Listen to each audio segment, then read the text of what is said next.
Hey, it's Friday morning. I'm headed to work. We still have no electricity from the ice storm. We'll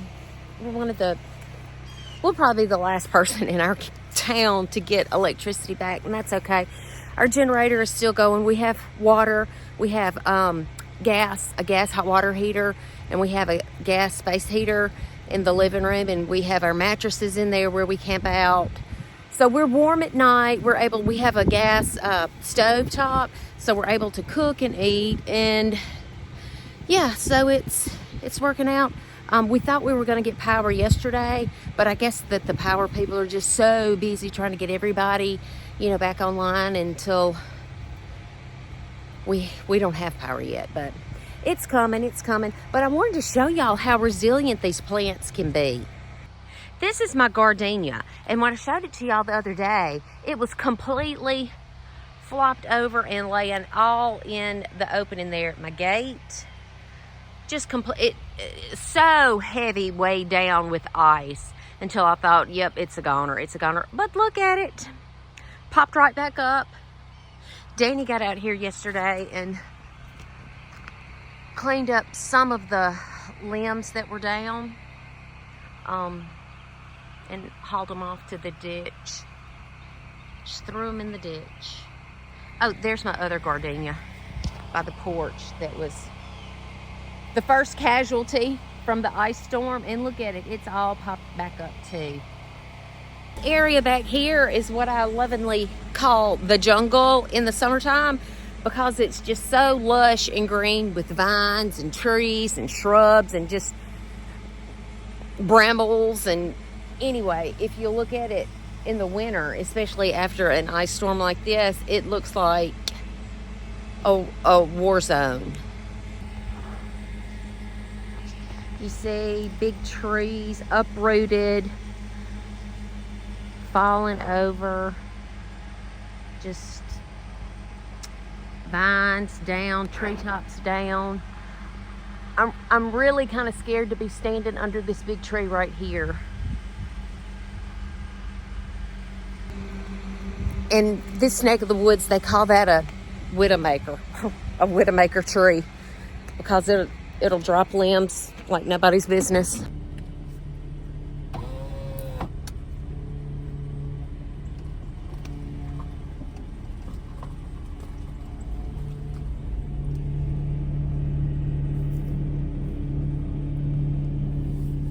Oh, we had a big limb fall on the fence. It's around my little raised bed gardens up there.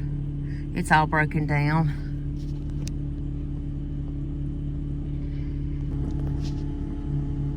That's my Christmas present topsoil that's under there. We're gonna have to clean that off because I've got to get started with some planting here in just a little while. We've got to get busy.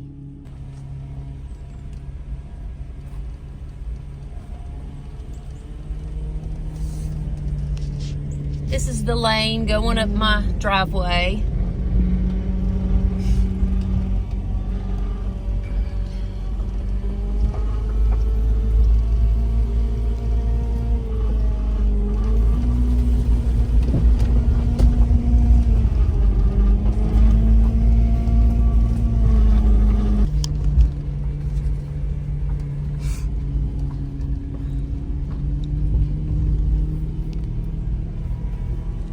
There's a Bradford pear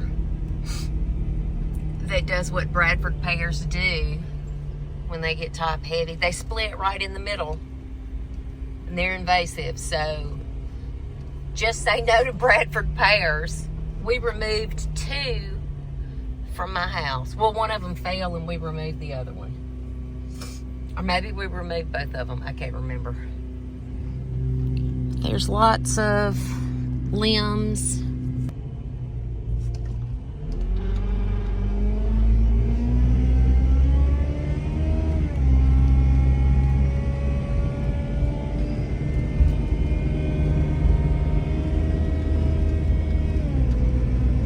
We have seen so many of these bucket trucks and power trucks in to help rescue us, and for that we are so appreciative.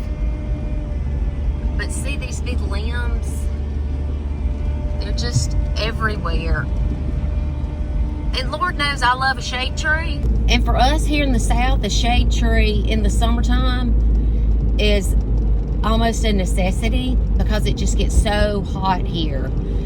But my gosh, during times like this with heavy ice, the big trees are, well, widowmakers. I mean, they're dangerous. Not only did they fall on the power lines and just cut power all over the county, but they could fall on people. And like, we have so many limbs that had fallen from the very top of the tree, but did not reach the ground. They got stuck in the canopy of the tree. And so this spring and summer, when we have big winds, they're going to come down. Hopefully they'll come down, and hopefully nobody will be standing under them when they do. So it's kind of like danged if you do and danged if you don't. There are lots of bucket trucks and power vehicles, and I see some trucks that say MDR Construction. I don't know who they are really, but they're here to help. Oh, there's one, MDR Construction. They're here to help, and I appreciate the heck out of them. Thank y'all.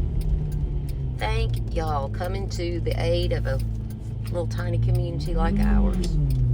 My friends who have gardening channels, they've been keeping me entertained during this lack of gardening that I've been able to do, because I mean, no electricity, no way to get outside.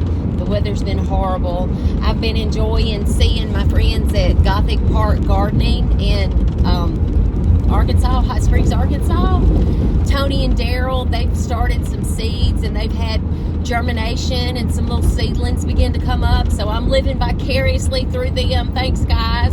I've watched Diane's videos, Diane's Garden Inspiration. I've watched her videos. I've watched Garden Happy with Liz.